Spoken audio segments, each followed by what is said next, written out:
Assalamualaikum warahmatullahi wabarakatuh. Alhamdulillah, la haula wala quwwata illa billah, la ilaha illa anta subhanaka inni kuntu minadz dzalimin. Perkenalkan, nama saya Haji Saiful Bahri, SPLMAU. Saya sebagai dosen di Prodi Pendidikan Agama Islam PAI, Fakultas Agama Islam Universitas Matlaul Anwar Banten.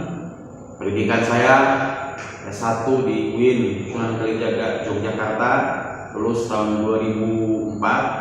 Kemudian melanjutkan kepada jenjang strata 2 di UIN Syarif Hidayatullah Jakarta, konsentrasi pemikiran Islam, lulus tahun 2011. Kemudian pada saat ini saya masih menempuh jenjang S3 di UIN Maulana Hasanuddin Banten.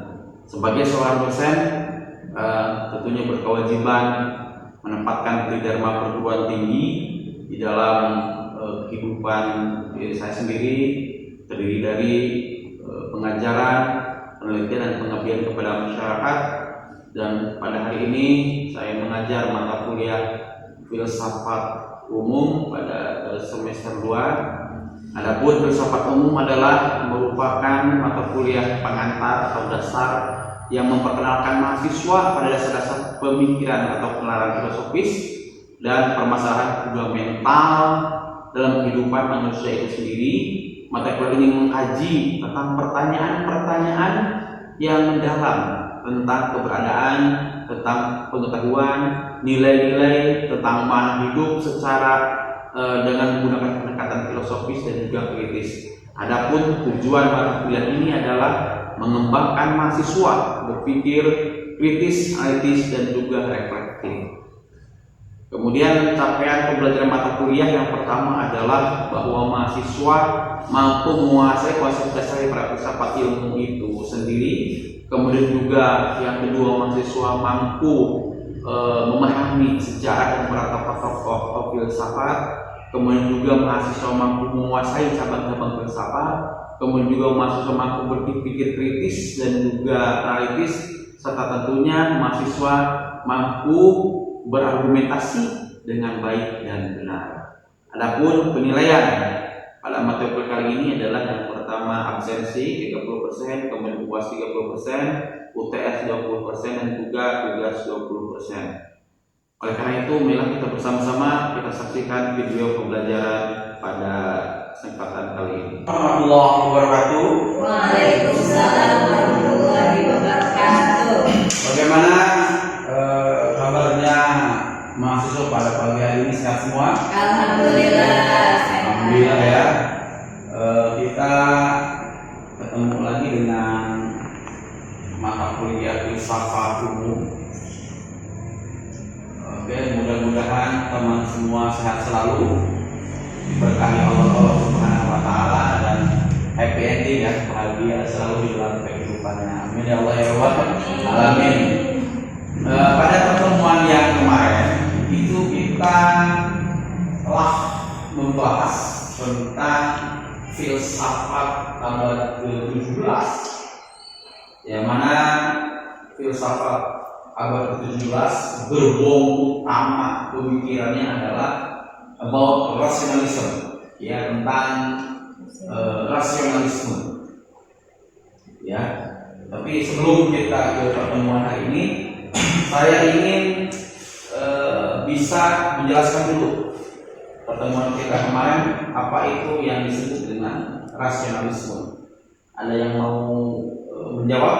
Silakan. Oke, ya, Mamdu. Rasionalisme itu adalah suatu yang bisa diterima oleh pikiran dan juga panca indera. Oke, itu adalah rasionalisme.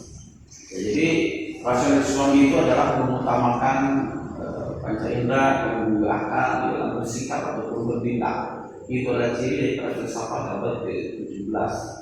Oke, terima kasih pada kesempatan yang berbahagia ini bagi semua ya. Kita akan melanjutkan materi kita itu tentang filsafat abad ke-18. Di sini kita sebut dengan Aufklärung, ya, atau di dalam orang Barat itu berbicara tentang the sun is rising, ya, bahwa matahari itu telah bersinar.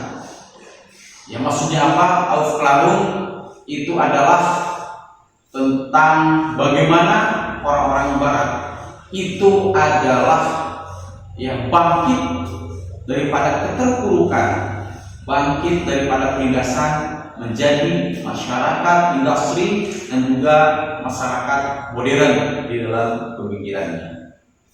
Nah, itu adalah Aufklärung. Ya, misalnya kita bisa melihat di sini, ya, Aufklärung. Nah, ini kita berbicara definisi secara umum dulu.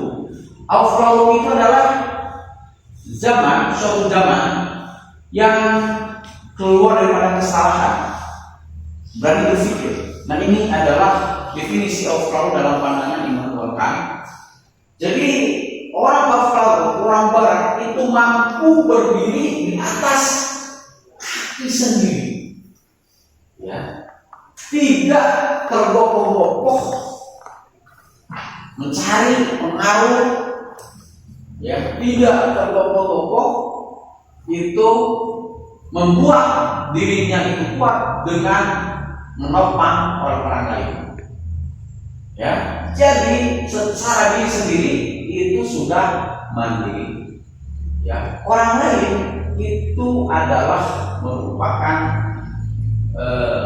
alat yang digunakan sebagai manusia, bahwa dirinya adalah tidak memerlukan lagi pembelengguan. Kebebasan mereka lakukan, kemudian juga dia berkuasa atas dirinya sendiri.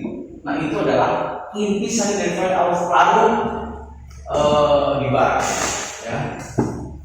Nah, kemudian ketika abad ke-17 itu berbicara tentang rasionalisme. Nah, tapi sekarang ketika zaman Aufklärung itu berlomba-lomba kepada fisika modern, berlomba-lomba kepada bagaimana menciptakan barang itu adalah bisa menimbulkan industri, ya, untuk apa? Ya, untuk keperluan mereka. Itu adalah Aufklärung. Kemudian sebetulnya istilah Aufklärung itu ya tidak keren amat gitu ya. Ya, tetapi kita lihat di dalam sejarah bahwa revolusi pikiran, revolusi industri itu lahir di Barat. Orang-orang Barat tidak hanya mengolah alam itu dengan tangan sendiri, ya, tapi membuat raksasa, pabrik-pabrik raksasa, membuat pengolahan mesin, ya, itu untuk menciptakan subsidi kebutuhan hidupnya itu diatur oleh pabrik atau oleh mesin itu sendiri. Akhirnya balik kepada fisika modern. Nah, ini adalah Aufklärung. Makanya fisika itu menjadi pikiran utama dalam Aufklärung. Ya, teknologi pengeboran kilang minyak, teknologi ya, pengiriman benda keluar angkasa itu sudah dimulai ketika zaman Aufklärung di Barat. Indonesia itu zaman 18 lagi ngapain? Lagi perang. Ya, tapi Barat itu sudah berpikir tentang industri, sudah berpikir tentang kebebasan, sudah berpikir tentang penciptaan teknologi yang berguna untuk manusia. Nah, kita masih perang. Nah, sehingga ya, segala macam komoditi itu adalah bersumber dari Barat. Oke, ya. Gitu. Kemudian yang kedua, tokoh yang kedua selain itu adalah Edward Herbert, ya. Nah, Herbert itu dia pressing bahwa sesungguhnya fisika itu tidak mutlak, ya. Orang-orang ketika fisika itu muncul semuanya mendewa-dewakan fisika, ya. Padahal kata Herbert bahwa sesungguhnya di balik fisika itu ada yang disebut juga metafisika. Di balik yang fisik itu juga ada deisme. Apa deisme? Aliran yang mengakui adanya Allah yang menciptakan alam semesta. Tetapi setelah alam semesta itu diciptakan, semuanya Allah menyerahkannya kepada manusia. Ya, ini mungkin dekat sekali dengan kalau ilmu kalam itu dekat dengan aliran apa? Aliran Qadariyah, ya. Karena Qadariyah yang ekstrim, gitu kan, jadi seperti itu. Nah itu. Jadi tetap di dalam dunia yang fisik itu ada the creation, ya, yang mengatur alam semesta, yang melahirkan itu the creation. The creation ini adalah Allah. Nah, jadi manusia secara pikiran itu dia berbicara tentang sesuatu hal yang fisik yang dikembangkan, tapi menurut Herbert tidak dilepaskan juga bahwa ada sisi lain yang bisa membangkitkan semua itu adalah atas kehendak atau atas seizin Allah Subhanahu wa taala. Nah, ini adalah yang Herbert dengan konsep deisme, ya. Jadi konsep deisme itu ya, alam semuanya ditetapkan oleh Tuhan, oleh Allah. Nah, setelah selesai nanti diserahkan kepada manusia. Manusia itu yang berbuat, yang berkehendak. Fisika itu adalah kehendak dari manusia, bukan kehendak dari Tuhan. Karena secara penciptaan Tuhan sudah selesai menciptakan, ya, telah selesai menciptakan sampai terbentuknya alam semesta, kemudian diserahkan kepada manusia. Maka ketika berbicara fisika itu merupakan kehendak dari manusia untuk berbuat, untuk mengeksplor, ya, ataupun untuk misalnya menciptakan suatu hal yang baru yang berhubungan dengan teknologi fisika. Ini adalah Edward Herbert, ya. Kemudian di dalam fisika itu kan ada hukum-hukum Newton tadi, ya, ada hukum-hukum fisika kuantum dan sebagainya, ya. Tetapi Herbert mengatakan hukum-hukum itu adalah kehendak manusia setelah Allah selesai menciptakan dunia, ya. Clear, ya, maksudnya. Jadi seperti aliran Qadariyah yang Herbert itu, ya. Jadi seperti itu. Oke. Kemudian dari dua tokoh ini tarik menarik, yang sisi dia ke depan dan sisi dia ke belakang, maka memunculkan tokoh ada George Berkeley, ya. Nah, Berkeley ini adalah dia sebagai muridnya John Locke atau pengagumnya John Locke, ya. John Locke itu kan berbicara tentang idealisme yang imaterialis. Nah, Berkeley, ya, itu berbicara konsep-konsepnya itu tentang manusia di alam sadar, ya, dan manusia di bawah sadar, ya. Manusia di dalam sadar, ya, sadar manusia atau manusia untuk bagaimana seseorang itu mencari ilmu, berkarya, berinovasi dan juga berintegrasi dengan komunitas. Nah, kemudian yang kedua, ada sisi-sisi kealaman, secara alam ataupun secara sumber daya kita tidak berdaulat. Ya. Kenapa? Karena kekayaan kita diambil oleh orang lain. Ya. Indonesia itu kaya, tapi miskin. Kenapa? Karena kekayaan itu diambil oleh orang lain, dijual murah, ya, disita, bebas bereksploitasi di sini mengarah ke Indonesia, sementara Indonesia sendiri seperti apa? Ya.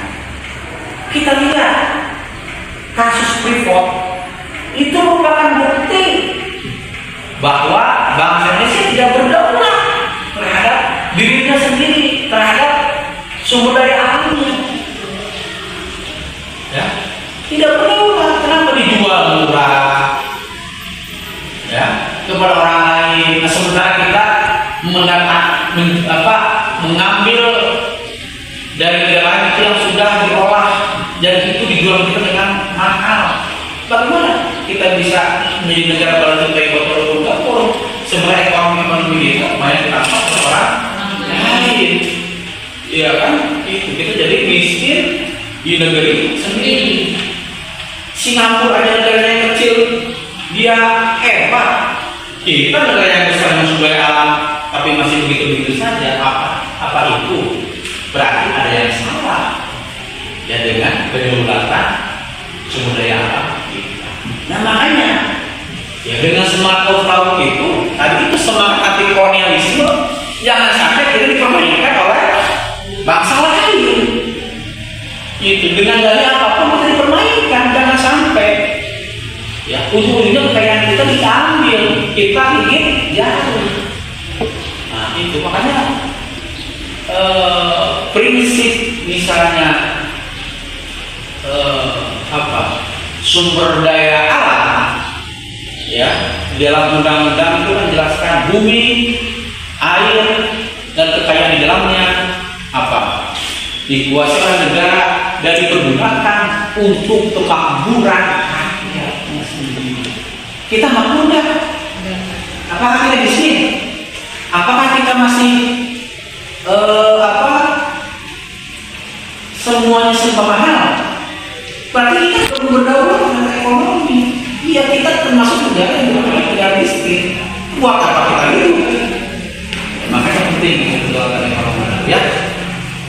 Jadi dua hal itu adalah semangat apa bisa diterapkan dalam kehidupan kita, dan semangat toleransi itu juga dilakukan dengan semangat kesejahteraan. Ya, walaupun misalnya kita itu mau toleransi, tetapi kalau perlu kita nggak terisi, ya kalau misalnya kita nggak punya duit, tetap aja ujung-ujungnya adalah berkorban untuk mendapatkan duit. Gimana toleransi?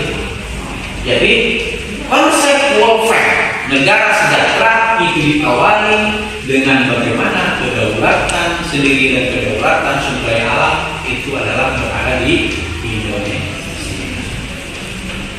Oke ya, tadi dari beberapa pertanyaan, karena mungkin berhubungan dengan waktu juga kita tidak bisa lama-lama. Dan pada akhir dari pembelajaran kali ini, yang pertama adalah bahwa semangat Aufklärung itu bukan hanya semangat tentang bagaimana pengetahuan manusia itu bisa berinovasi, tetapi semangat Aufklärung itu berbicara tentang spiritualitas, tentang mentalitas, dan juga tentang bagaimana mampu menjadi bangsa Indonesia, bangsa yang mandiri, bangsa yang hina dari kapitalisme atau antikapitalisme, dan juga bangsa yang mampu bertahan dari krisis, dan juga mampu mengelola pikiran dan sumber daya alamnya dengan baik, efektif dan efisien. Kemudian semangat Aufklärung itu sesungguhnya adalah semangat kita sebagai seorang Muslim. Ya, untuk apa? Untuk melakukan perbaikan, untuk melakukan inovasi untuk mengelola alam ini dengan seimbang. Ya, alam dikelola dengan seimbang itu akan berdampak positif kepada kita, tetapi alam yang dikelola dengan tidak seimbang itu akan berakibat buruk kepada diri kita juga sendiri. Nah, kemudian sebagai bahan renungan, ya mungkin dari ini saya berikan tugas, silakan Anda semua mahasiswa itu mengamati kerusakan-kerusakan apa yang terjadi di hadapan kita. Ya, kemudian yang pertama, yang kedua, kesulitan-kesulitan apa yang dialami oleh manusia dalam segi kebutuhan, dalam sisi kebutuhan pokok-pokok manusia, ya itu juga silahkan diteliti. Kenapa bisa sulit? Ya misalnya Indonesia kekurangan beras. Kenapa kok bisa kekurangan beras? Padahal kita banyak sawahnya. Kita listrik mahal. Kenapa mahal listrik? Padahal kita sumber pemasok listrik terbesar. Ya gas mahal. Kenapa mahal? Padahal kita merupakan pemasok gas terbesar. Itu yang akan mahasiswa kritisi ketika berhubungan dengan kebutuhan manusia yang semakin ini semakin tidak terkendali dan semakin mahal. Itu saja dari saya. Kita bertemu lagi pada pertemuan yang akan datang. Kita akan berbicara pada sesi itu tentang abad ke-19.